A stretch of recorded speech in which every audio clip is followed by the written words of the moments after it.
Amalan apa yang bisa kita kerjakan untuk membenteng diri dari sifat riya? Oh, nyindir saya ini ah. Nampaknya nyindir saya ini. Yang riya ini kan yang ceramah kan? Jamaah mana mungkin riya? Saya paling hebat, saya yang paling tinggi, saya yang paling banyak follower, saya yang paling sering di TV One, saya yang paling viral, hidung pun mendongak. Sering-seringlah mengingat mati. Makanya kalau ada orang mati datang, buka penutup wajahnya, cium, terasa sejuk macam es batu. Mengkebumikan orang dikubur, datang, tengok, masuk ke dalam lubang kubur, sambut jenazah, antarkan ke dalam. Sadar diri, tahu diuntung. Hai Abdul Somad, nanti kau mati, kau masuk ke liang lahat, kau masuk ke kubur, yang menemanimu hanya amal soleh. Jamaah dari Selat Panjang sebanyak ini nih ya, ada yang mau masuk ke kubur Abdul Somad agak semalam? Ada? Mana ada? Matilah sendiri. Ibu yang sayang sama bapak, kalau bapak meninggal nanti ada di antara ibu yang mau masuk ke dalam? Mana ada? Walaupun ibu menangis, abang, yang lain pun menahan pula, jangan masuk bu, jangan. Padahal kalau kita biarkan, bukan dia mau masuk. Maka nanti kalau ada perempuan menangis pas suaminya mau dikubur, jangan ditahan, biarkan aja. Kita tengok, mau nggak masuk? Nah, masuklah, masuk. Mana ada? Sandiwara dia aja tuh. Oleh sebab itu maka ketika kita mengingat mati ini, bangkit semangat kita. Jangan lagi di wallpaper itu gambar artis, jangan lagi di HP itu gambar-gambar dunia, tapi buatlah gambar liang lahat. Ustadz, HP Ustadz gambar apa? Saya pun lupa apa gambarnya. Oh, tak ada, gelap aja. Malam. Kalau siang baru dia terang. Gelap aja, tak ada apa-apa. Dulu pernah saya buat gambar liang lahat, supaya asal menengok datang orang nelpon, ingat mati. Asal tengok. Asalnya saya robah gambar liang lahat ini ketika saya sedang sendiri malam-malam nyetir jam 2, masuk telepon di bawah pokok rambung karet. Datang pula, takut saya. Oleh sebab itu buatlah sesuatu yang selalu mengingatkan kita pada mati. Mengapa disuruh selalu baca Yasin? Karena dalam Yasin kita diingatkan bahwa kita nanti akan mati. Abdul Somad ini akan mati dimakan cacing tanah dan akan dihidupkan Allah lagi. Innama amruhu iza arada syai'an ayyaqula lahu kun fayakun. Fasubhanalladzi biyadihi malakutu kulli syai'in wa ilaihi turja'un. Kau akan balik menghadap Allah, apa yang kau bawa. Insyaallah ingat-ingat mati ini hilang riya. Apa hukumnya berbicara dan bersalam-salaman waktu khotib sedang khutbah Jumat? Idza sa'idal khatibu 'alal mimbar, kalau khatib sudah naik ke atas mimbar, fala yatakallamanna ahadukum, maka janganlah kamu jamaah berbicara. Wa may yatakallam, siapa yang berbicara, fala faqad lagha, dia sudah melakukan perbuatan lagha. Arti lagha sia-sia. Wa man lagha fala jum'atalah, siapa yang melakukan perbuatan sia-sia, tiada Jumatlah baginya. Makanya kalau sudah khotib naik mimbar, datang kawan ngajak ngobrol, gimana acara kita nanti sore? Jadi kita main futsal. Gak boleh bicara, gak boleh. Kalau ada kawan ngajak bicara, diam saja. Idza qulta li sahibika ansib, kalau kau katakan ke kawan di sebelahmu, diam, faqad laghauta, kau sudah melakukan sia-sia. Kalau sekedar salaman Pak Ustadz, tak apa-apa, assalamualaikum, karena salaman adalah doa. Bagaimana kalau khotib yang berbicara kepada jamaah, boleh atau tak boleh? Boleh. Mana dalilnya? 3 dalil. 3 dalil khotib boleh bicara kepada jamaah. Pertama, Nabi sedang khutbah, ada sahabat masuk masjid tiba-tiba duduk. Kata Nabi, "Qum!" Berdiri, berdiri. Kamu yang baru masuk tadi, berdiri, berdiri. Salat sunat 2 rakaat. Itu dalil khatib boleh bicara kepada jamaah. 2, ketika Nabi sedang khutbah, cucunya Sayyidina Al-Hasan dan Sayyidina Al-Husain, ini mimbar Nabi, ini mihrab Nabi, ini kamar Nabi. Di belakang kamar Nabi, kamar Fatimah dengan Sayyidina Ali, anaknya Sayyidina Al-Hasan dengan Sayyidina Al-Husain. Sayyidina Al-Hasan dan Sayyidina Al-Husain anak kecil, lari-lari, lompat-lompat, berkelahi berdua, biasa anak kecil. Turun Nabi dari mimbar, melerai cucunya, digendong. Lalu apa kata Nabi? Innama amwalukum wa auladukum fitnah. Memang betullah harta dan anak cucu ini ujian dari Allah. Itu dalil khatib boleh turun ke bawah, boleh ngomong pada jamaah. Makanya jangan nanti kalau ada khatib turun ke bawah menertibkan, mana. Tapi jangan pula khatib turun mau menertibkan parkir. 3, ketika Nabi sedang khutbah, datang orang Arab Badui di pintu Masjid Nabawi. Halakatil amwal. Pintu sebelah kanan ada 3, Babul Baqi, Babu Jibril, Babun Nisa. Pintu sebelah kiri Babus Salam.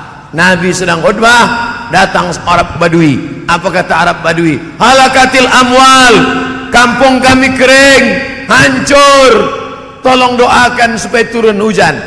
Nabi langsung berdoa di atas mimbar, aghithna. Diangkat Nabi tangannya ke atas, jubah Nabi itu lengannya besar. Ketika diangkatnya tangannya ke atas, turun jubahnya sampai sahabat di bawah itu berkata, aku melihat dengan mata kepalaku bayadha ibtayhi, putih ketiak Nabi. Nabi itu saking putih kulitnya, ketiaknya pun putih. Orang kita putih, ketiak hitam.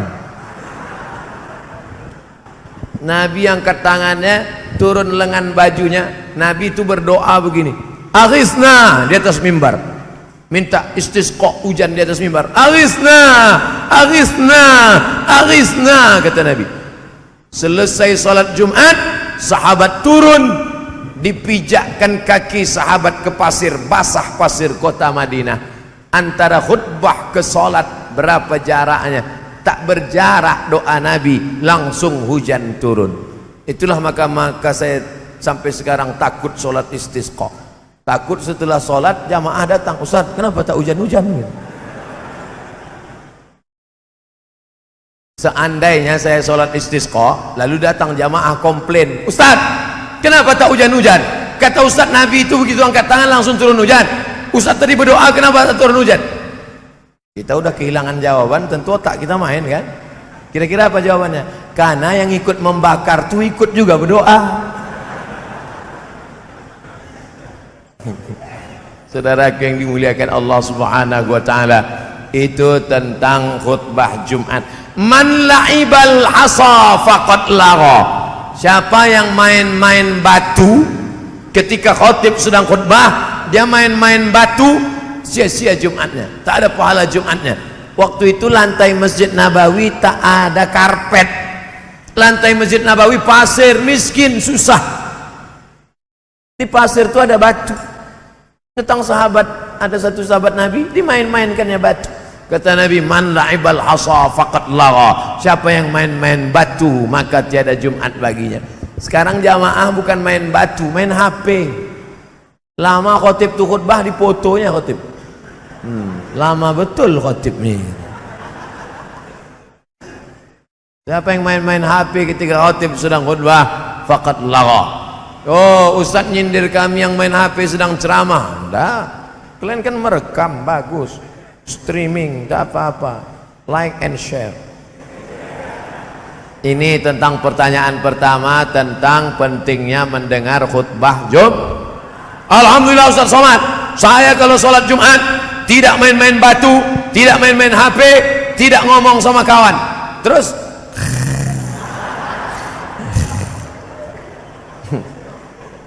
ini lebih parah lagi. Karena tujuan sholat Jumat adalah mendengar khutbah perempuan. Kenapa tak sholat Jumat? Kenapa tak wajib perempuan sholat Jumat? Karena suaminya mendengar khutbah Jumat, balik suami dari sholat Jumat, dipanggilnya istrinya, oh my darling, my sweetly, buah hati belayan jiwa, abang mau menyampaikan kepada engkau tentang isi khutbah Ustadz Abdul Somad tadi waktu sholat Jumat. Apa kata Ustadz itu tadi bang? Kata Ustadz Somad, takutlah engkau kepada Allah karena surga terletak di bawah tapak kaki laki. Dia tak tahu istrinya tadi streaming mendengarkan khutbah. Perasaan tadi tak ada Ustadz ngomong gitu bang. Sebetulnya abang tambah aja sedikit.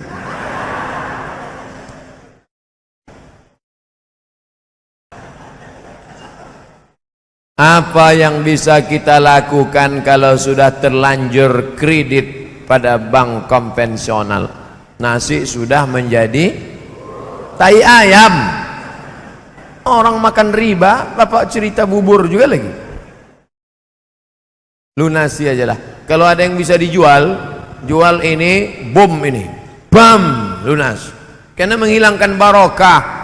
Lebih baik 36 zina daripada makan riba. Maaf. Orang yang mendatangi emak kandungnya sendiri, maaf, beribu maaf. Kalau tak bukan karena hadis Nabi tak saya sebutkan dalam masjid. Malu saya menyebutkannya. Orang berzina dengan mak kandungnya sendiri lebih ringan daripada riba. Makanya kalau ada yang bisa dibom, jual tanah ini 2 hektar, tutupkan utang ke konvensionalnya, bom, selesai. Ada tak yang bisa dijual? Tak bisa Pak Ustaz. Kalau saya bomkan ini meledak semuanya Pak Ustaz. Lunasi aja lah, lunasi aja.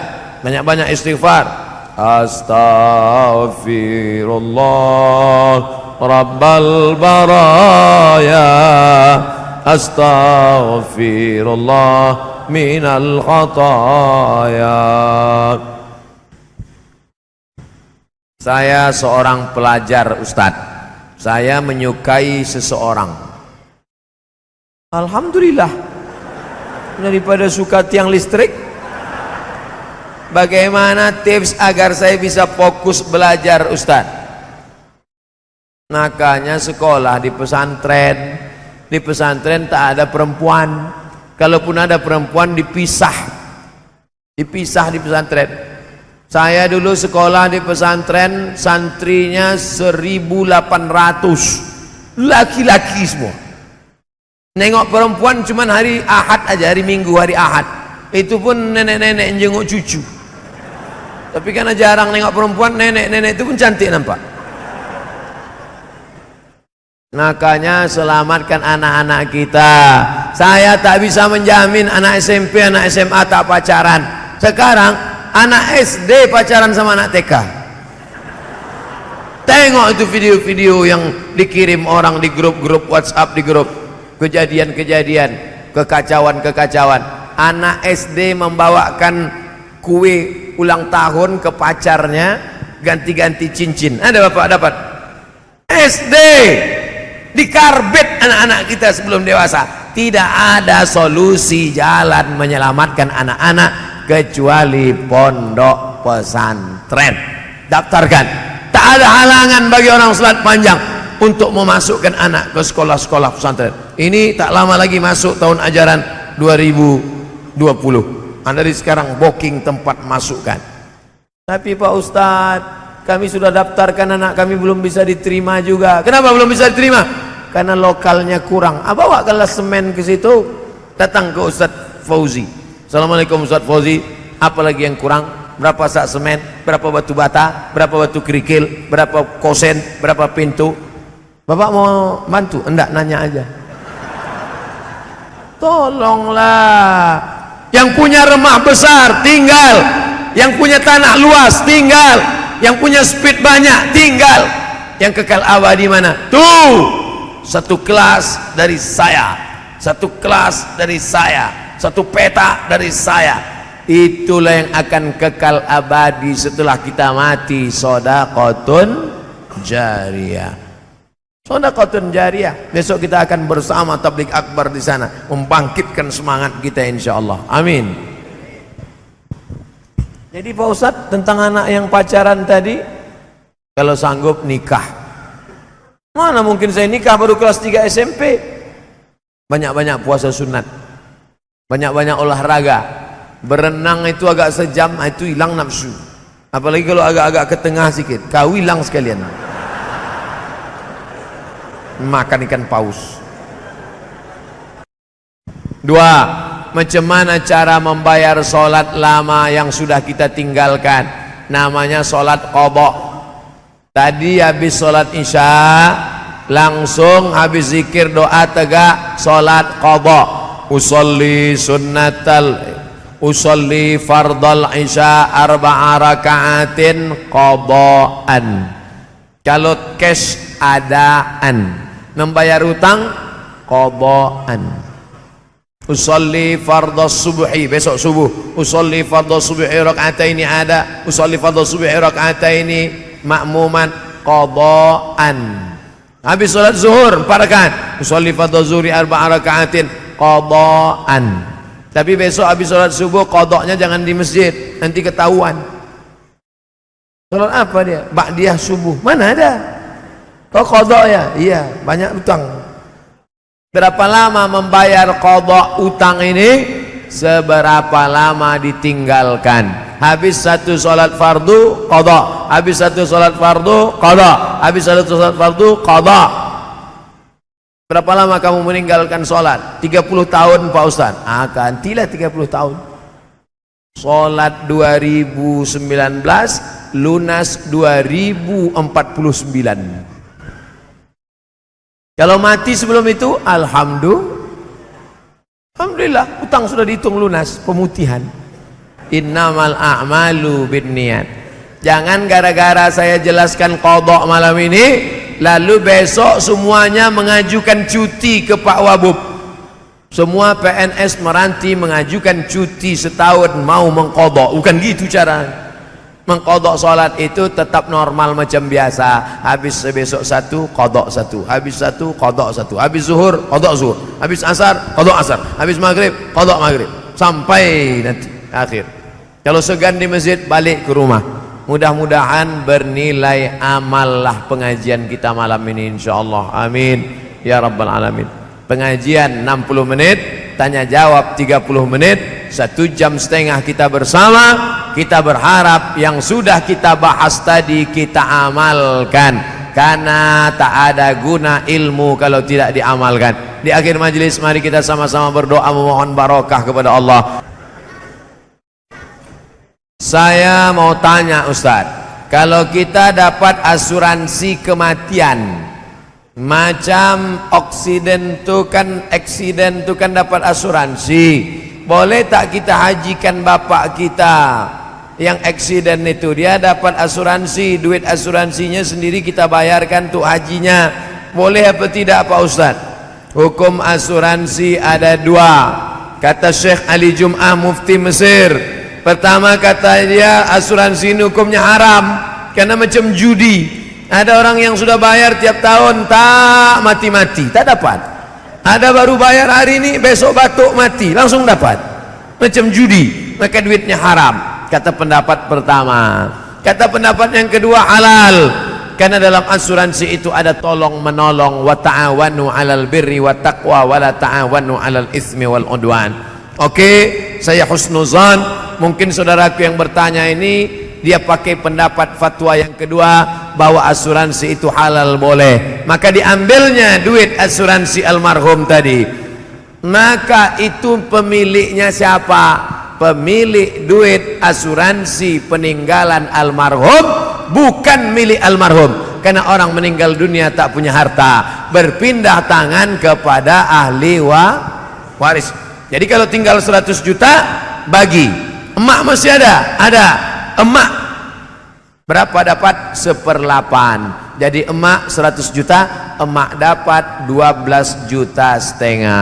Tinggal 87,5 juta. 87,5 juta bagi lidzakari mislu hadzil unsayain. anak laki-laki dapat 2 kali bagian anak perempuan. Jangan duit itu langsung memberangkatkan almarhum pergi haji, karena sedang duitnya belum dibagi.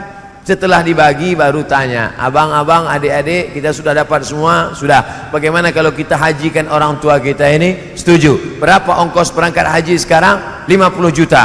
10 dari kamu, 10 dari kamu, 10 dari kamu. Dari emak tak usah lagi, karena emak cuma dapat 12,5 juta. Maka patunganlah anak-anaknya ini untuk memberangkatkan haji, namanya badal haji. Badal haji boleh, membadalkan haji almarhum orang tua sudah meninggal dunia boleh. Mana dalilnya?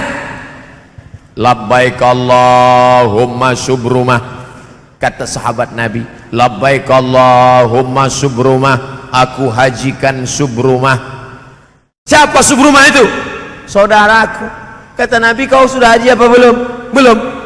Hajikan dulu dirimu, baru hajikan subrumah. Itulah dalil boleh menghajikan orang lain, namanya badal haji. Tapi jangan sampai bapak ibu di Selat Panjang kena tipu sama mafia badal, ambilnya duit 1.000 rial, 1.000 rial, 1.000 rial, padahal tak dibuatnya. Hati-hati juga, banyak juga Abu Lahab, Abu Jahal. Dalam doa solat duha ada kalimat, wa innaka haraman fatahhirhu, wa in kana haraman fatahhirhu. Allahumma in kana rizquna fis sama fa anzilhu. Kalau rezeki kami masih tergantung di langit, turunkan ke Selat Panjang. Wa in kana fil ardi fa akhrijhu. Kalau rezeki kami masih tertanam dalam tanah, keluarkan ke Selat Panjang. Wa in kana ba'idan faqarribhu. Kalau rezeki kami masih jauh di tengah laut, dekatkan ke Selat Panjang. Nah, ini yang jadi masalah. Wa in kana haraman fatahhirhu. Kalau rezeki kami itu haram, maka halalkan. Rezeki kami haram Pak Ustaz, tolong halalkan. Apa maknanya? Apabila rezeki kami itu haram, maka tolong halalkan, tolong sucikan. Bapak berdagang, berniaga di pasar, apa yakin tidak terjadi di sana kelupaan, kelalaian, salah timbang, silap, khilaf, salah? Apa yakin? Mana mungkin? Pasti ada silapnya, pasti ada salahnya, tapi bukan disengaja. Jangan timbangan itu di setel 1 kilo tapi 7,5 on, lalu berdoa, ya Allah kalau haram tolong halalkanlah. Bukan begitu maknanya. Mungkin salah, tersalah, tersilap, terkeliru. Ya Allah, rezeki kami ini mungkin tersilap, tersalah, terkeliru, tolong. Makanya jangan macam-macam dengan timbangan. Ada satu surat khusus tentang timbangan. Wailul lil mutaffifin, celaka orang yang curang timbangan. Alladzina idza talu 'alan nas yastawfun. Kalau dia membeli dia minta penuh. Kurang itu, kurang 1 on, kurang 1 mata, penuhkan. Wa idza kaluhum aw wazanuhum yukhsirun. Tapi kalau dia menimbang barang orang selalu curang. Ada ibu-ibu nih kalau membaca Quran tak nampaknya titik ya, titik nun, titik ba, titik ta. Tapi kalau beli ikan di pasar nampak kurang. Ibu yang matanya tajam nengok timbangan, lanjutkan, pertajam, gosok lagi. Karena ibu sudah menyelamatkan pedagang-pedagang dari makan haram. Doa saat sujud apakah boleh dilafazkan kalau doa itu bahasa Arab tapi bukan dari Quran? Boleh. Allahu Akbar, subhana rabbiyal a'la bihamdi, subhana rabbiyal a'la bihamdi, subhana rabbiyal a'la wa bihamdi. Kebetulan dia pernah di pesantren, dibuatnya doa pakai bahasa Arab, boleh.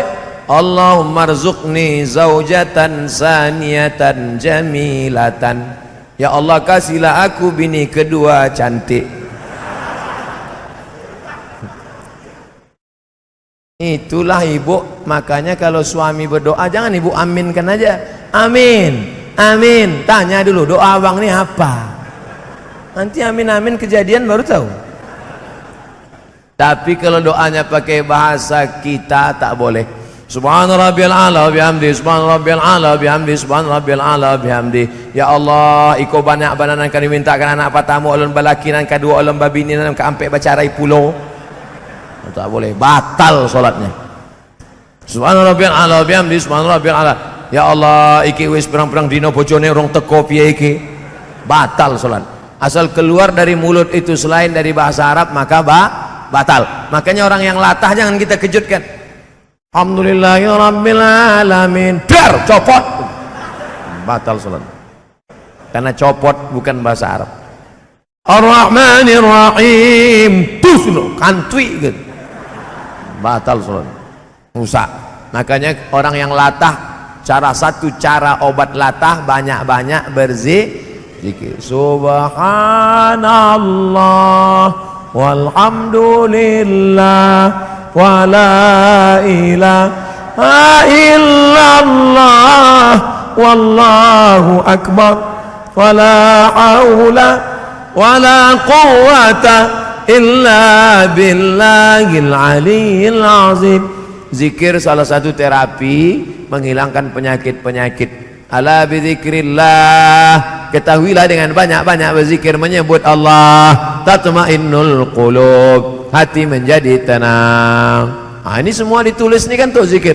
Ya Rahman, Ya Rahim, Ya Malik, Ya Qudus, Ya Salam, Ya Mu'min, Ya Muhaimin, Ya Aziz, Ya Jabbarul Mutakabbirul Khariqul Bari'ul Musawwirul Ghaffarul Qahharul Wahhabur Razzaqul Fatahul Alimul Qabil. Terus keliling. An-Nafi'un Nurul Hadil Badi'ul Baqil Warithur Rasyidus Sabur alladzi laisa kamitslihi syai'un wa huwas samiul basir. Ini Asmaul Husna keliling. Yang nanti sampai anak kita bertanya, mama, cantik kaligrafi di masjid salat panjang tuh ya? Iya. Apa bacaannya, Ma? Jangan tanya. Saya ada lihat YouTube di mana Ustadz mengatakan bahwa pada pendapat Ustadz hukum solat berjamaah di masjid bagi lelaki adalah wajib. Ustadz telah memberikan 5 dalilnya. Namun ada juga pendapat yang mengatakan ianya sunat muakkad. Adakah ini boleh dianggap sebagai sebuah khilafiyah? Menurut mazhab Syafi'i sunat. Menurut mazhab Maliki salat berjamaah di masjid sunnat muakkad. Menurut mazhab Syafi'i fardu kifayah. Menurut mazhab Hambali fardu ain. Itulah mengapa banyak masjid di tempat kita orang tidak datang ke masjid karena dia berpahaman fardu kifayah. Asal sudah ada imam dengan makmum, sudah fardu kifayah.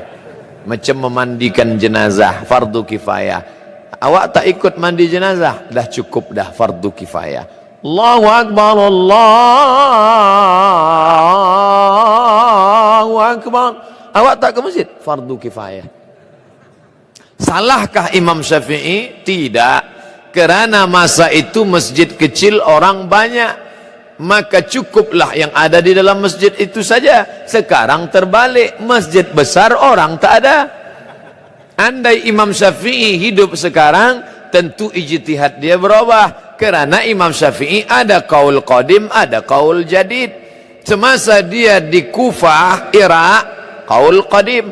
Pindah ke Mesir tahun 200, meninggal 204, 4 tahun. Datang pendapat qaul jadid, melihat keadaan. Ini ijtihad Imam, melihat keadaan sekarang. Umat meninggalkan masjid, perlu kita ambil pendapat yang mengatakan fardu ain, karena kalau tidak umat ini akan tinggal. Dalilnya mana? Dalil yang pertama, Nabi selepas salat memandang kepada jamaah bertanya, asyahidun fulan, asyahidun fulan, asyahidun fulan, mana si fulan, mana si fulan, mana si fulan.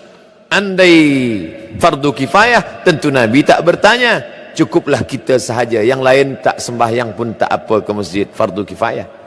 2, Nabi mengancam, layan tahyanna, mereka yang tidak sembahyang ke masjid, layan tahyanna, berhenti, jangan lagi buat sembahyang di rumah. Kalau mereka tetap buat sembahyang di rumah, la uharriqanna alaihim buyutahum, aku akan bakar rumah mereka. Ini wa'id menurut ilmu usul fiqh. Wa'id litahdid, ancaman, litahrim, perbuatan itu haram, maka haram lawan daripada haram adalah wajib. Yang ketiga, ketika sedang perang, wa idza kunta fihim, ketika kau berada bersama mereka sedang perang, fa aqamta lahumus shalah, engkau melaksanakan salat. Dalam perang pun tetap salat berjamaah, namanya salat khauf. Imam di hadapan, makmum dua baris, baris pertama salat, baris kedua memegang tombak anak panah menjaga serangan musuh.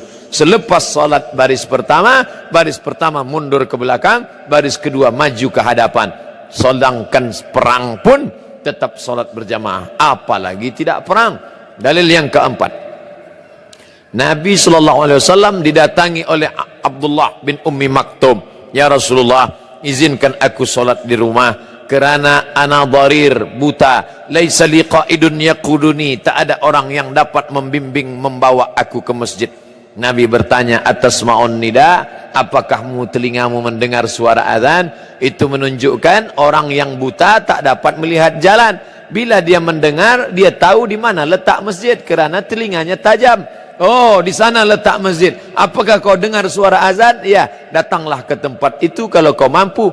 Maka kalau orang buta saja, Abdullah bin Ummi Maktum tua, buta, tak ada yang membimbing, tetap disuruh Nabi. Apalagi yang sehat wal afiat. Cukup satu dalil bagi orang yang mau menerima kebenaran, tapi 1001 hujah untuk menolak bagi yang bukan mencari kebenaran, tapi hidupnya mencari pembenaran. Kadang-kadang kita menghadiri majelis ilmu kuliah, ianya tidak begitu menarik. Salahkah jika saya membaca Quran ketika tuan guru berceramah? Saya berceramah, dia baca Quran di hadapan saya. Saya suruh pergi balik. Sebab menengok dia, saya tak bahagia. Dia menyepelekan saya. Dia anggap saya TV rusak. Kita ni ada adab. Ulama dulu melihat saya termasuk ustaz yang tidak keras dalam masalah adab menuntut ilmu. Bila ada pelajar menoleh ke belakang, saya maafkan. Tapi jangan cuba pada Ustaz Nuruddin Marbu Al-Makki Al-Banjari. Dia ketat dalam masalah ini. Kerana dia dulu belajar kepada Syekh Muhammad Yasin Al-Fadani juga begitu. Kepada tuan-tuan gurunya. Sekarang ada orang, dia anggap ini, dia duduk semau. Tapi sehari ini orang sudah mau ke masjid, sudah alhamdulillah. Daripada tidak. Kalau hukumnya daripada tidak. Saya ni termasuk ustaz yang ustaz daripada tidak sama sekali. Tapi ada ustaz yang serius, memakai sorban, memakai jubah, maka dia harus juga iltizam dengan waktu, dengan adab-adab menuntut ilmu. Oleh sebab itu, kalau nak baca Quran, pergi baca Quran. Kalau nak mengaji, mengaji.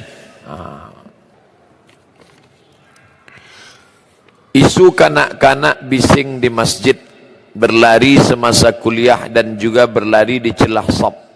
Ada ustaz menyatakan bahawa memang fitrah anak-kanak suka bermain, merujuk kepada alasan di bawah bahawa kanak-kanak bising tak perlu ditegur. Satu, perbuatan Nabi mendukung cucunya Umamah waktu mengimami solat fardu menunjukkan tiada halangan membawa masuk kanak-kanak ke dalam masjid.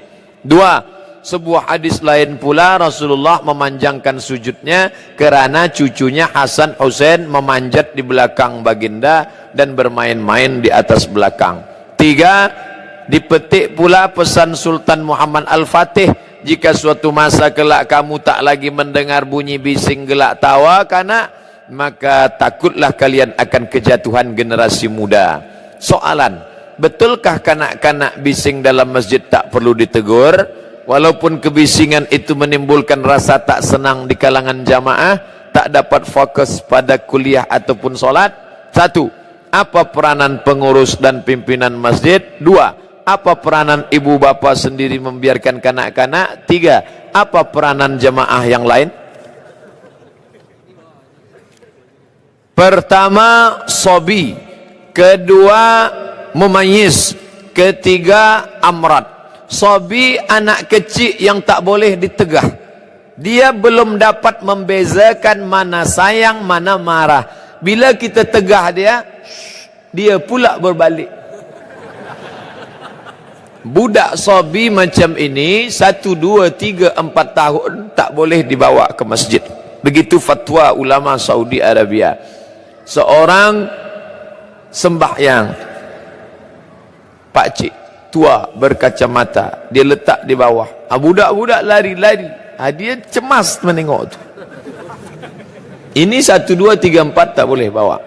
Yang boleh dibawa mumayyiz, dia belum akil baligh tapi dia sudah boleh menerima amaran, maka dibuatkan satu saf di belakang, satu saf. Begitu dalam fatwa Syekh Atiyah Saqar, Mufti Al-Azhar.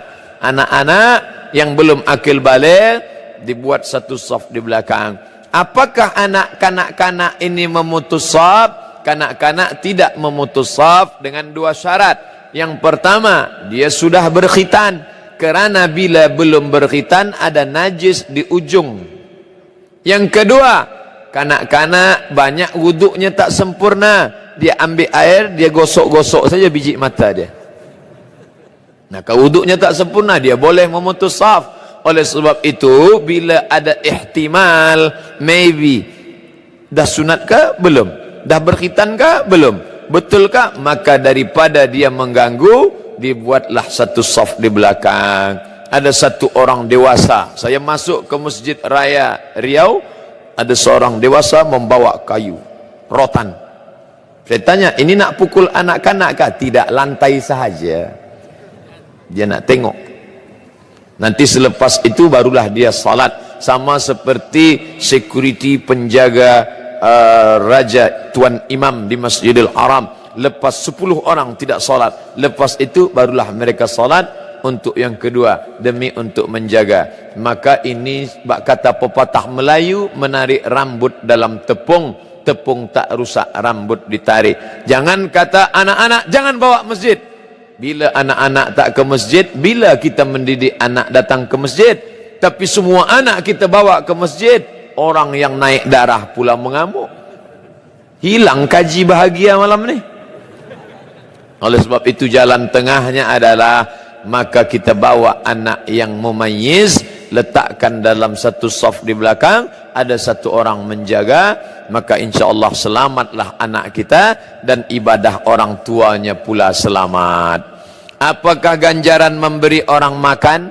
Apakah mesti hanya pada fakir miskin sahaja? Contohnya beri makan pada jamaah selesai majlis ilmu. Kalau saya cakap bahawa makan hanya untuk fakir miskin, tentu selepas ini takkan ada jamuan makan untuk jamaah di masjid-masjid. Sedangkan kita tahu di Kuala Lumpur, di Malaysia, selepas kajian ada jamuan makan. Nabi dijemput hadir di rumah sahabat, dimasakkan Huzairah, daging yang dipotong kecil dimasak pakai tepung gandum.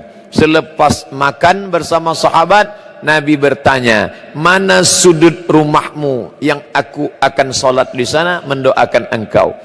Bekas tempat sujud Nabi di dalam rumah itu dijadikan musalla al-bait dalam rumah untuk solat tahajud malam, mengambil barakah tempat sujud Nabi.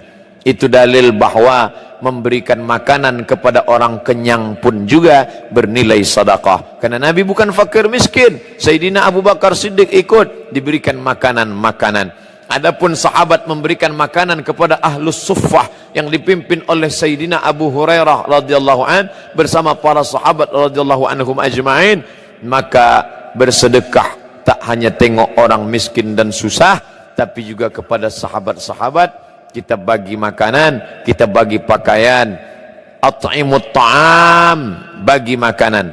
Afshus salam, tebarkan salam. At'imut ta'am, beri makanan. Wa tusalli wan nasu niyam, salatlah ketika orang sedang tidur lelap malam.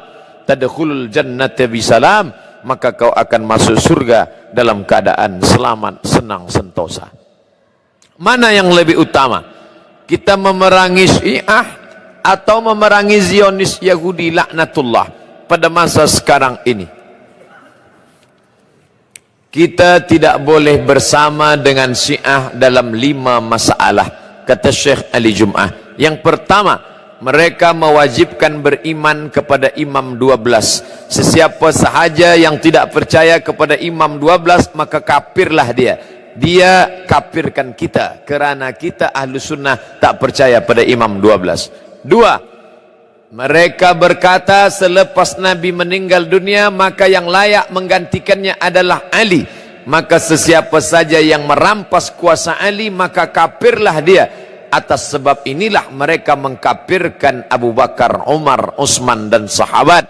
Mereka kafirkan sahabat kecuali 3. Siapa dia? Miqdad bin Aswad, Abu Dzar Al-Ghifari dan Salman Al-Farisi. Lain daripada itu kafir. Maka perhatikan, bila ada ustaz mengkafirkan sahabat Nabi, ini ciri daripada sifat Syiah. La tusalli khalfa rafidhi, jangan engkau salat di belakang Syiah Rafidah. Datang sahabat Imam Syafi'i bertanya, kata Syafi'i, jangan kau salat bila imamnya Syiah Rafidah, jangan kau salat di belakangnya. Sifhum lana, beri kami ciri sifat dia supaya kami tahu bahawa dia Syiah Rafidah. Man qala inna Aba Bakrin wa Umar laisa bi imamaini fahuwa rafidhi, sesiapa sahaja yang menyebut bahawa Abu Bakar dan Umar tak layak menjadi khalifah kerana merampas Ali, maka dia adalah Syiah Rafidhi. Imam Syafi'i berkata demikian. Yang ketiga, mereka berkata bahawa Al-Quran itu adalah yang dibuat-buat oleh Abu Bakar, Umar dan Utsman, bersekongkol membuat Quran. Mereka buang nama-nama Ali dalam Al-Quran.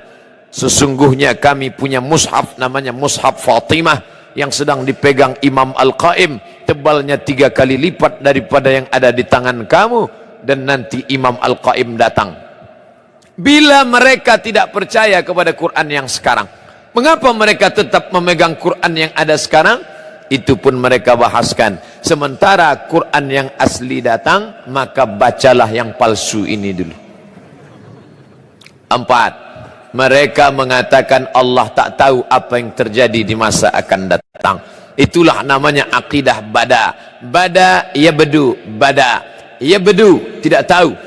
Maka muncul nasikh mansuh kerana Allah tak tahu apa yang akan terjadi di masa akan datang. Maka akidah ini batil karena menisbatkan kejahilan kepada Allah Subhanahu wa taala.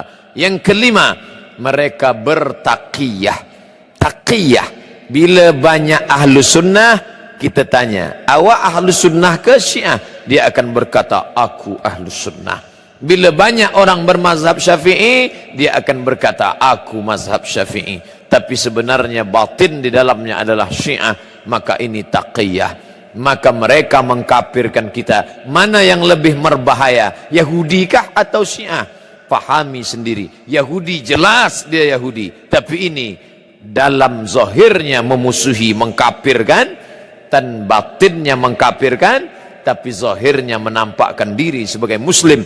Padahal dalam hatinya halal darah kita, dia benci kita. Jangankan kita, Abu Bakar dan Umar pun dia bacakan selepas solat subuh doa laknat sonamai Quraisy. Allahumma al'an sonamai Quraisy wa taghutaihima wa jibtaihima. Laknatlah 2 berhala Quraisy, Abu Bakar dan Umar. Dalam kitab mereka katakan Abu Bakar laknatullah alaih. Kalau Abu Bakar laknatullah alaih, apalagi Abdus Somad.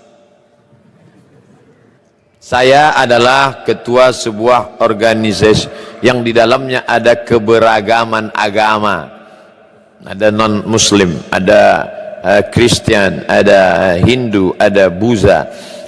Apakah assalamualaikum dilanjutkan dengan salam sejahtera? La tabda'ul yahuda wan nasara bisalam. Jangan kamu ucapkan salam kepada Yahudi dan Nasrani. Maka kita ucapkan untuk yang Islam, assalamualaikum warahmatullahi wabarakatuh, selamat pagi. Kalau pagi, maknanya untuk kamu-kamu yang penghuni surga, assalamualaikum. Untuk kamu yang di dunia bahagia, di akhirat masuk neraka, selamat pagi. Pagi ini saja selamat. Mana boleh macam itu? Assalamualaikum, selamat kamu di dunia. Assalamualaikum, selamat kamu di akhirat. Assalamualaikum, selamat kamu dari neraka. Itu makna assalamualaikum. Kenapa mereka tak selamat? Mereka ingin selamat, cukup katakan asyhadu an la ilaha illallah wa asyhadu anna muhammadan rasulullah. Khitan menyusul belakangan. Jika Allah mengizinkan, mana yang lebih utama? Berjihad di Burma atau di Suriah atau di Palestina? Mana yang lebih dekat dahulu dan sesuai dengan kemampuan kita?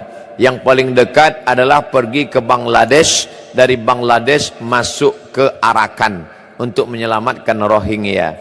Kalau lebih daripada itu, maka pergilah berjuang ke Suriah. Kalau lebih daripada itu, maka datanglah ke Palestina. Kalau kedatangan kita membantu umat Islam, saya tak ingin membaca newspaper, website internet, 3 orang Kuala Lumpur terbengkalai di Palestina kerana belum dapat nasi.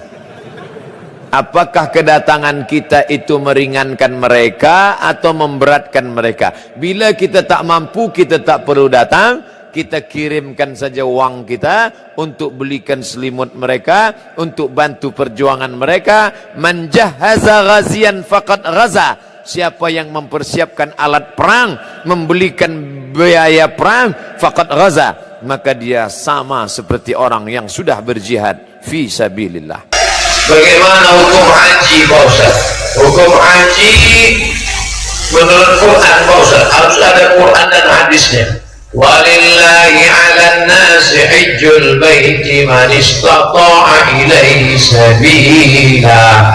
Allah mewajibkan haji bagi siapa yang mampu.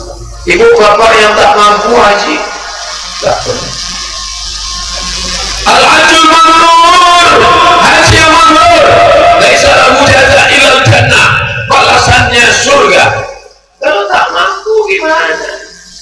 Jadi gimana kami masuk surga kalau tidak haji? Man 'ala thalatha banatin, siapa yang membesarkan 3 anak perempuan, fa'adabahunna, didik dengan baik, masukkan ke daerah, wasawwajahunna, nikahkan dengan orang baik, wa ahsana ilaihinna, buat baik sampai mati, falahul jannah. Kau tidak haji tapi anakmu kau didik, kau masuk surga.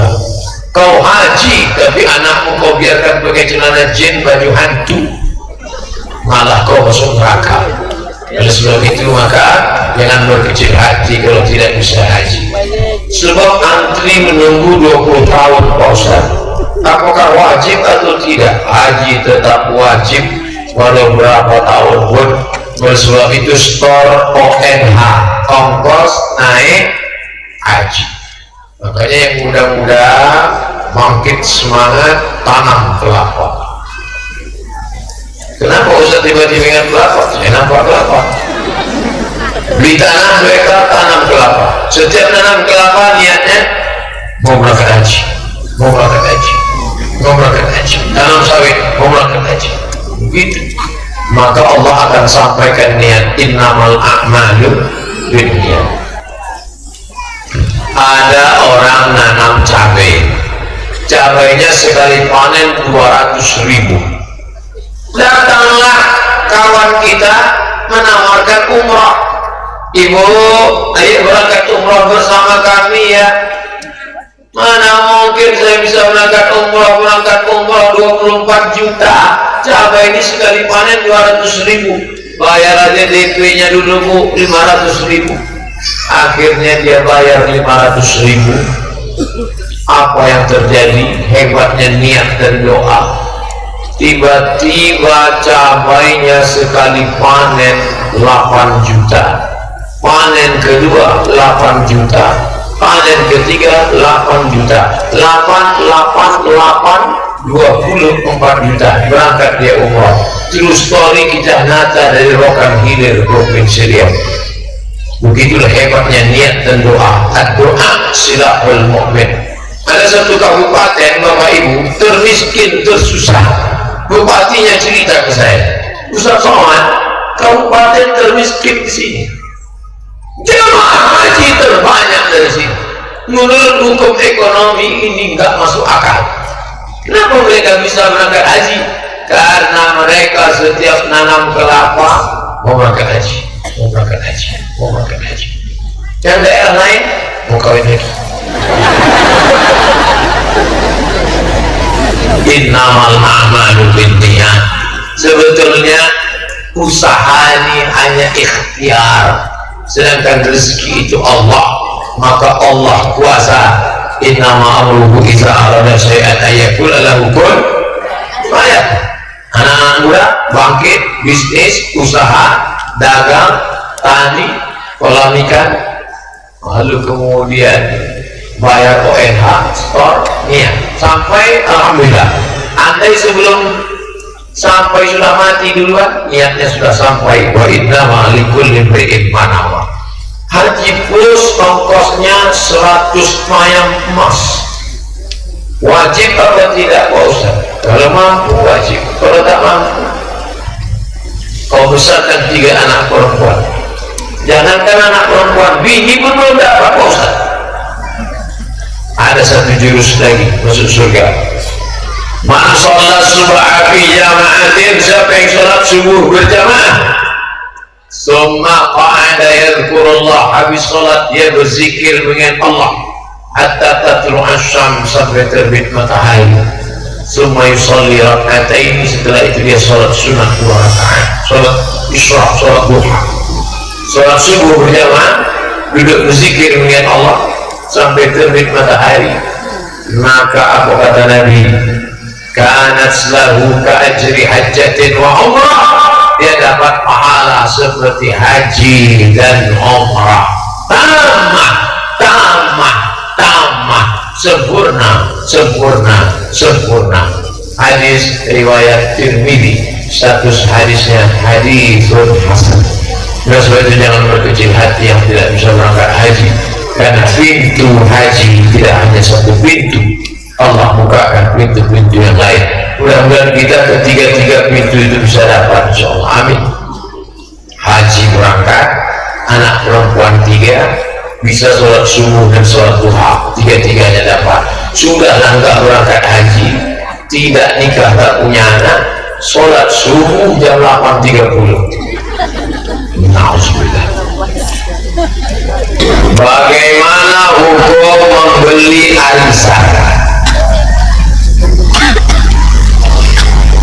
100.000, 100.000, 100.000, 100.000, 100.000. Nanti diputar duitnya, lalu kemudian menarik 1 juta. Mubah. Al-aslu fil asya al-ibahah. Hukum segala sesuatu adalah hukum asalnya boleh. Lalu akadnya apa? Akadnya dain, hutang. Kami 10 orang 100.000, 100.000, kami goncang duit, maka sebenarnya saya berutang kepada 9 orang. Akadnya itu akad hutang. Makanya sebelum ikut arisan itu jantungnya yakinkan sehat. Karena ini kalau tidak, waktu digoncang itu jantung gak normal. Iya, kalau nama dia keluar, kalau nama orang lain yakin kan? Nah, yang keluar nama Bapak bulan, tiba-tiba dibeli. Saya belilah ini, kamu ini, kami beli. Berapa kau beli? 1.100.000. Yang 100 itu riba, karena uang beli uang, uang bayar uang, riba. Tapi kalau dia katakan, aku pakai punya engkau ini 100 juta, nanti pas nama aku turun engkau yang ambil, tak ada lebih, tak ada kurang, tak ada, boleh murah. Tapi kalau dia jual, maka beras dengan beras, gandum dengan gandum, garam dengan garam, emas dengan emas, perak dengan perak, menyebabkan jatuh dalam keadaan riba. Jangan sampai kita makan riba. Alladzina ya'kuluna riba, orang yang makan riba, la yaqumuna illa kama yaqumu alladzi yatakhabbathu syaitanu minal mas. orang yang makan riba nanti di akhirat bangkit dari kubur seperti orang yang kerasukan setan. Bagaimana cara hijrah agar istiqomah dari cinta yang haram?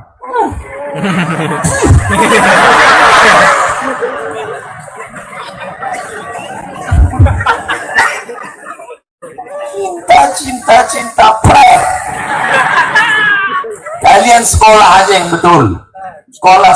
Ustaz, saya mau menjalin hubungan ini dengan dia. Setelah melihat wajahnya malam tak tidur, siang tak kenyang, sedang bayang siang dan malam jadi kenangan. La ilaha illallah. Kau sekolah aja. Taman Aliyah ini dari Cilenti nanti sambung. Kalau hebat baca Quran, muhatam Quran, hafal 30 juz, beasiswa menunggu engkau di Universitas Islam Indonesia Yogyakarta. Pulang kau jadi dokter spesialis, kerja di Rumah Sakit Umum Arifin Ahmad. Dokter spesialis, siapa yang tak mengejar engkau? Aku aja Ustaz, peot udah tua lisut, kurus 42 tahun, umur hampir 43. Coba tengok komen-komen di FB, di Instagram. Apa kata mereka? Ustaz, jadikan yang kedua ya. Apa lagi kalian yang ganteng-ganteng ini? Yang penting kalian serius sudah belajar sekolah. Tak ada tuh pacaran kalian, pacaran, hamil, muntah-muntah. Yang muntah-muntah laki-laki apa perempuan? Perempuan. Melahirkan anak mati, laki-laki apa perempuan? Perempuan. Anak lahir yang menjaganya, menyusukannya, laki-laki apa perempuan? Enak aja jalan sana sini. Dia datang-datang sekali jadi modal kelas di situ. Jaga kehormatan. Kalau tak juga bisa kalian jaga, nanti saya mintakan import dari Jepang celana dalam pakai gembok.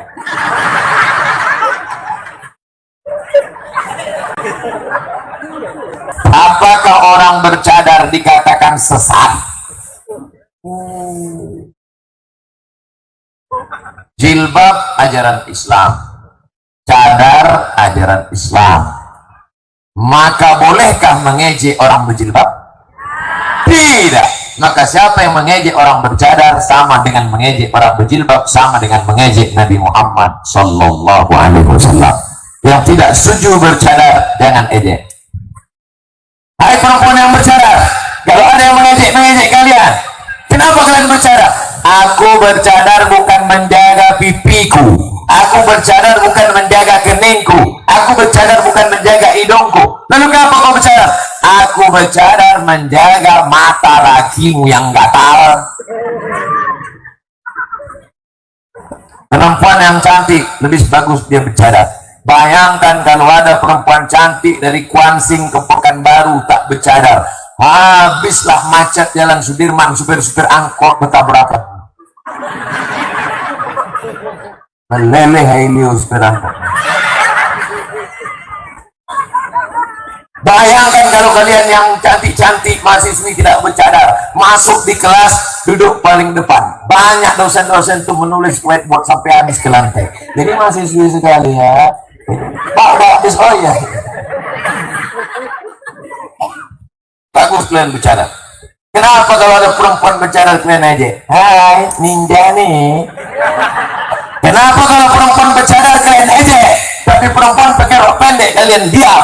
Kenapa kalau perempuan bercadar kalian olok-olok, tapi kalau ada orang yang tidak bercudung kepala kalian diam? Berarti otak kalian sungsang.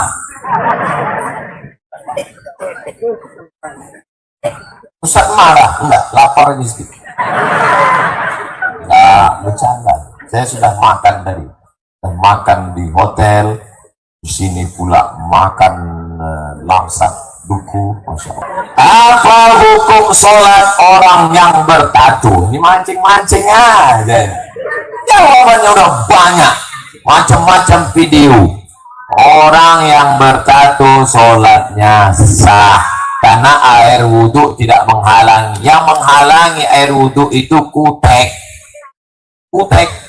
Tapi kalau daun inai, daun pacar tidak. Yang tak boleh itu kutek. Di atas black kutek, di bawah black kaki. Nah, bagi undangan daki dari kiri pula. Gimana cebok? Harus cebok. Itulah dibuatkan ke bawah.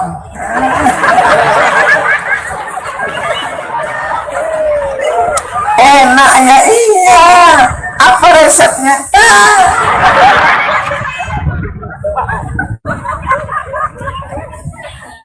Coba tengok anak-anak Aliyah, ada kukunya panjang.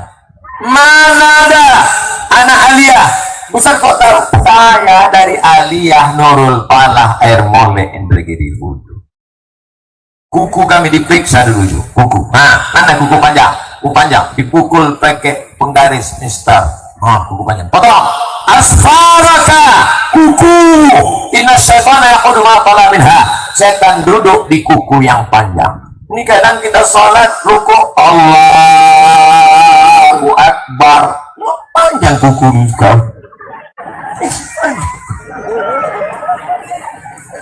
Akunya potong, aja potong kuku hari Jumat. Hari Jumat potong kuku, hari Jumat mandi. Hari lain tak mandi. Mau sholat Jumat mandi harum. Jangan sampai masuk masjid kawan ingat Allah, kawan sebelah ingat ketiak.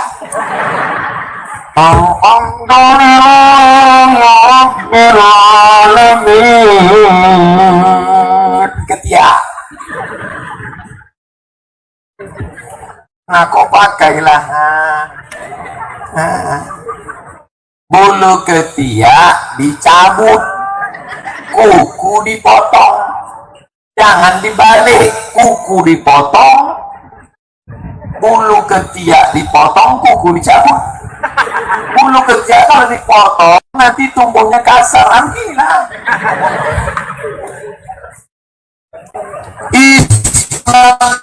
Semua diatur, kuku kaki sampai bulu ketiak sampai semua diatur oleh Islam. Makanya udkhulu fi silmi kafah, masuklah Islam secara sempurna.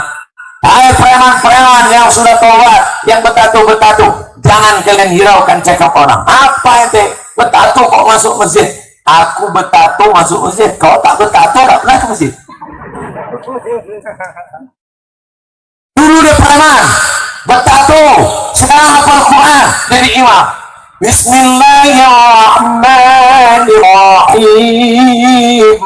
Ya ayyuhalladzina amanu taqullah. Selesai sholat, apa kata jamaah? Iku waswa sembahyang tadi wasu ndak sah. Iku imam kau bertatu. Setan. Aku memang bertatu, tapi aku hafal Quran. Kau tak bertatu, kul huwallah aja ya tuh. Anjing mengonggong, kapilah berlari. Apakah boleh kalau wanita berselawat dengan suara keras atau memakai mikrofon? Karena ada pendapat bahwa suara wanita itu haram, tak boleh didengar. Suara perempuan aurat, tak boleh didengar laki-laki. Mana dalilnya? Ayat Quran. La taqadana bil qaul. Jangan perempuan bersuara mendesah-desah, mendayu-dayu, lemah gemulai. Yatma'alladzi fi qalbihi marad. Ada laki-laki yang tak tahan mendengar suara perempuan. Jadi yang tidak boleh itu suara mendayu-dayu, mendesah-desah. Adapun suara bersolawat boleh. Coba ibu-ibu bersolawat. Laki-laki jangan ikut. Saya ajak ibu-ibu bersolawat. Salatullah, salamullah ala taha rasulillah. Salatullah, salamullah ala habib. Tolong laki-laki yang bersahwat mendengar suara tadi angkat tangan. Ada laki-laki bersahwat mendengar suara perempuan bersolawat? Kalau ada, tolong ikat biar kami bawa ke rumah sakit kita. Jadi yang tak boleh itu suara perempuan yang mendayu-dayu, mendesah-desah. Makanya di Indonesia ada qari'ah perempuan. Siapa dia? Ibu Hajah Maria Ulfa MA. A'udzubillahi minasyaitonirrajim. Bismillahirrahmanirrahim. Tiba-tiba datang laki-laki ngangkat tangan, bu, aku bernafsu dengan ibu-ibu punya grup nasib di Belang Pulau, masih ada nasib? Lanjutkan, nyanyi ibu. Kalau sampai laki-laki bernafsu mendengar nyanyi itu, ibu berdosa.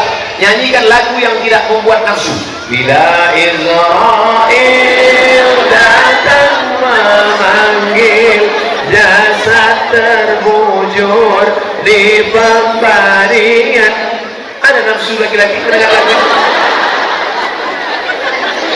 Jelas.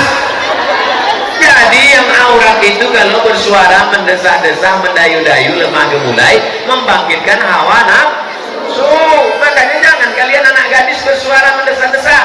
Kalau ada telepon masuk, tegas-tegas saja. Assalamualaikum. Waalaikumsalam. Di mana nih? Belang Pulau. Di mana itu? Lok Semawe, Aceh. Mau apa tuh?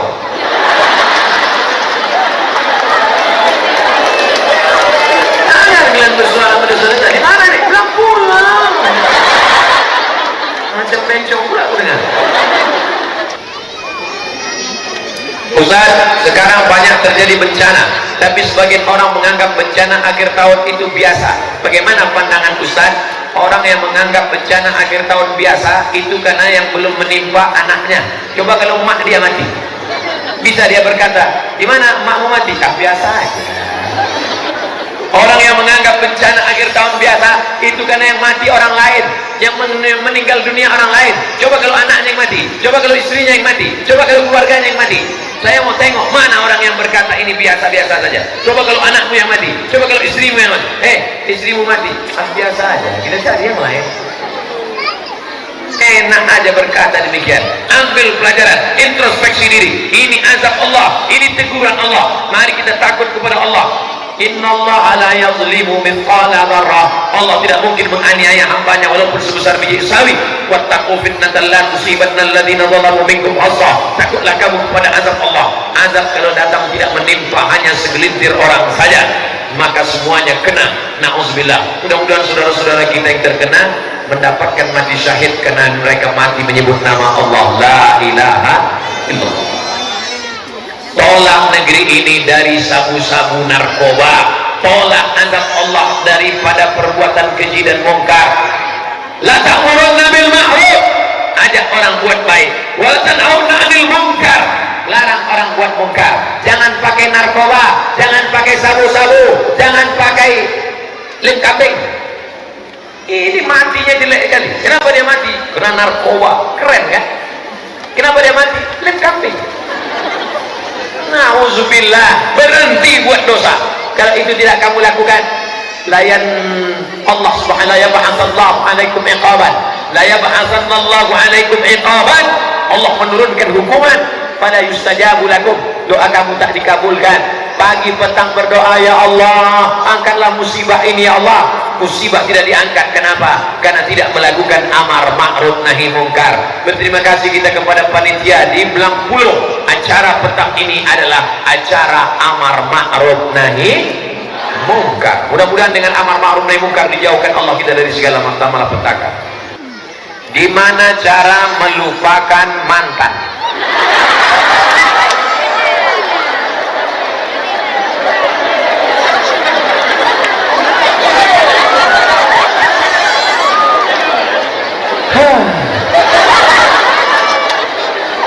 Ini orang susah move on. Yang pertama, buang semua hadiah yang pernah dia kasih dulu. Buang semua. Karena kalau hadiah itu masih kau simpan, setiap kau tengok kau pasti ingat. Kalau dikasihnya kau cincin, buang. Kasih ke saya. Kalau pernah kau dikasihnya rantai, buang. Buang ke toko emas, dapat duit, serahkan. Pernah kau diberinya apa? Tanah. Tanah itu kau wakafkan untuk masjid. Itu yang pertama. Karena kalau hadiah dia masih kau simpan, setiap menengok hadiah itu itu yang pertama. Yang kedua, dia tersimpan di hati, maka doa kepada yang punya hati Allah subhanahu wa ta'ala, ya Allah lupakan. Yang ketiga yang paling penting, cepat-cepat cari penggantinya. Bunga bukan setangkai, kumbang bukan seekor. Kata tumbuh hilang berganti, hilang satu tumbuh seribu. Macam tak ada ada aja yang lain. Kenapa mesti dia aja kau ingat? Mantan. Buanglah mantan pada tempatnya. Yang pertama, buang hadiah-hadiah yang dia kasih dulu. Yang kedua, berdoa kepada Allah supaya dalam hatimu dihapuskan Allah. Yang ketiga, maka cepat-cepat cari penggantinya. Ada seorang bapak, istrinya meninggal. Apa kata anaknya? Ayah jangan takut, ibu sudah meninggal. Ayah bisa pergi terbang ke Surabaya, ayah bisa terbang ke Singapura, ayah bisa terbang ke Makkah. Kemana ayah terbang akan kami biayai. Apa kata ayahnya? Kalian yang kalian pikirkan kemana terbang aku saja, kemana aku enggak usah kalian pikirkan. Jadi kalau ada orang tua kalian meninggal, rumah kalian, ayah kalian walaupun sudah tua, nikahkan dengan ibu yang kalian pilihkan. Bukan berarti biarkan dia mati dalam kesendirian. Ini anak-anak tidak berbakti. Jadi jangan sangka masalah move on ini hanya pada anak muda saja, pada orang tua pun berlaku juga. Apakah orang bunuh diri wajib dilakukan 4 perkara? Memandikan, mengkafankan, menyolatkan, dan mengkuburkan? Ya. Kalau ada nanti di Belangpulo, jangan di Belangpulo lah, tempat lain. Kalau ada nanti orang mati gantung diri, apakah digantung pakai di tiang listrik? Apakah dia pakai minum racun? Apakah dia menikam dirinya dengan samurai? Kebetulan dia dari Jepang, sakit, stres, bunuh diri. Apakah dia tetap dikafankan, dimandikan, disolatkan, dikuburkan? Ya, tetap berlaku. Mana dalilnya? Nabi tidak menyolatkan orang yang bunuh diri, tapi sahabat Nabi yang menyolatkan, didiamkan Nabi. Itu hadis takriri. Nabi tidak menyolatkan orang yang mati bunuh diri sebagai zajran, teguran, tapi sahabat Nabi tetap menyolatkan. Itu menunjukkan bahwa fardu kifayah tidak gugur. Maka kalau ada orang mati bunuh diri, tetap disolatkan, tetap dikafankan, tetap dimandikan, tetap dikuburkan di pemakaman kaum muslimin berdasarkan hadis Nabi Muhammad sallallahu alaihi wasallam. Apa hukum orang yang mati bunuh diri? Kalau dia bunuh diri minum racun, maka di akhirat dia akan meminum kerah api neraka, khalidan mukhallada fiha abada, kekal selamanya. Kalau ada orang bunuh diri karena digantung pakai tali, maka di akhirat dia akan menggantung dirinya di dalam neraka jahanam, khalidan mukhallada fiha abada. Kalau ada orang mati bunuh diri karena menikamkan pisau, tak mati, pisau potong kuku.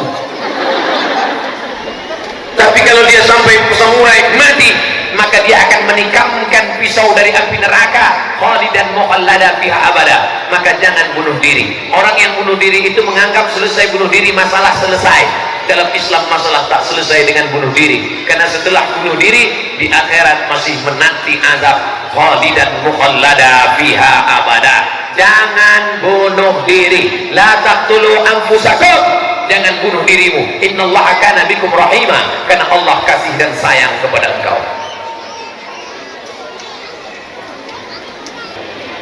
Saya sudah puasa sunat Senin Kamis, tapi nafsu tetap tinggi, tak turun-turun. Gimana Pak Ustaz? Senin Kamis masih ada nafsu, ya? Kau tambah lagi puasa Nabi Daud. Puasa Nabi Daud itu lebih keras dari Senin Kamis. Senin Kamis cuma 8 hari sebulan. Puasa Nabi Daud 15. Nanti kalau sudah puasa 15 hari masih ada nafsu juga, kau pakai puasa dahar. Puasa Senin Kamis lebih tinggi, puasa Nabi Daud 15 hari lebih tinggi, puasa dahar. Aisyah pernah puasa dahar. Puasa dahar itu tiap hari puasa. Insya Allah nafsu ada, tenaga ada. Hawanya mau mati. Ustaz, apa yang harus kita lakukan agar kelak di surga dapat berkumpul dengan keluarga? Alhaqna bihim zurriyatahum. Orang-orang yang beriman dan takut kepada Allah, alhaqna bihim zurriyatahum, kami jumpakan dia dengan anak keturunannya. Di dalam kitab tafsir Ibnu Jarir At-Tabari, apa kata Imam Ibnu Jarir At-Tabari? Bapak kalau mendidik anak, masukkan ke daya, masukkan ke pesantren, sholat dia, puasa dia, sedekah dia, bangun masjid dia, takut dia kepada Allah, meninggal kita, maka kita tetap akan berjumpa dengan anak cucu cicit kita. Mudah-mudahan kita berjumpa dengan anak keturunan kita di surga nanti insya Allah. Dengan syarat dan ketentuan berlaku, beriman dan beramal soleh. Datang orang berkulit hitam memeluk Nabi Muhammad SAW, pelukannya kuat sampai tak lepas. Kenapa kau peluk aku? Aku takut nanti di akhirat tak akan berjumpa dengan engkau ya Rasulullah, amalku tak banyak, bagaimana mungkin aku bisa bertemu dengan engkau ya Rasulullah sallallahu alaihi wasallam. Apa jawab Nabi? Almar'u ma'aman ahab. Orang akan bersama dengan siapa yang dia cintai. Ibu kalau memang betul cinta kepada bapak dengan alasan Allah, bapak kalau memang betul cinta sayang kepada ibu dan anak-anak karena Allah, didik mereka pendidikan agama, ajak mereka sholat tahajud malam, suruh mereka menutup aurat. Nabi berjanji almar'u ma'aman ahab, orang akan bersama dengan siapa yang dia cintai. Mudah-mudahan kita bisa bersama dengan yang paling kita cintai, Nabi Muhammad sallallahu alaihi wasallam. Tengku Haji Abdul Somad yang kami muliakan, Masya Allah, saya sudah diakui sebagai Tengku Haji Abdul Somad. Apa konsekuensinya? Para pedagang tidak mengeluarkan zakat mal di dunia dan di akhirat. Walladzina yaknizuna az-zahaba wal fiddah, pedagang-pedagang yang tidak mengeluarkan zakat emas dan perak, wala yunfiqunaha fi sabilillah, tidak memberikannya di jalan Allah, fabashshirhum bi'adzabin alim, sampaikan kepada mereka, mereka akan mendapatkan azab. Yauma yuhma 'alaiha, nanti hartamu itu akan dipanaskan mendidih di kerak neraka. Fatukwa biha jibahuhum, akan ditimpakan ke gening, wa zuhuruhum, ke pundak, wa zuhuruhum, akan ditimpakan ke gening, wa junubuhum, ke pundak, ke usus. Gening, pundak, usus akan ditimpakan di hari kiamat. Orang yang tidak berzakat, duitnya dibawa ke Makkah, melaksanakan haji dan umrah, menangis di pintu Ka'bah, labbaik Allahumma labbaik, labbaik la syarika lak labbaik. Apa kata malaikat? La labbaik wa la sa'daik. Kau tak dapat haji mabrur, kau tak dapat umrah makbulah. Kenapa? Karena tidak bayar zakat. Bayarlah zakat ke Basnas, Badan Amil Zakat Nasional, tapi di Aceh namanya tidak Basnas. Bayarlah zakat ke Baitul Mal. Ustaz, gimana kalau kami rajin sedekah tapi tak bayar zakat? Sedekah sunat, zakat itu wajib. Orang yang rajin sedekah tapi tidak berzakat sama dengan orang pakai sorban tapi tak pakai celana. Celana itu wajib, sorban itu sunat. Bersedekah pakai sorban tapi tak bercelana.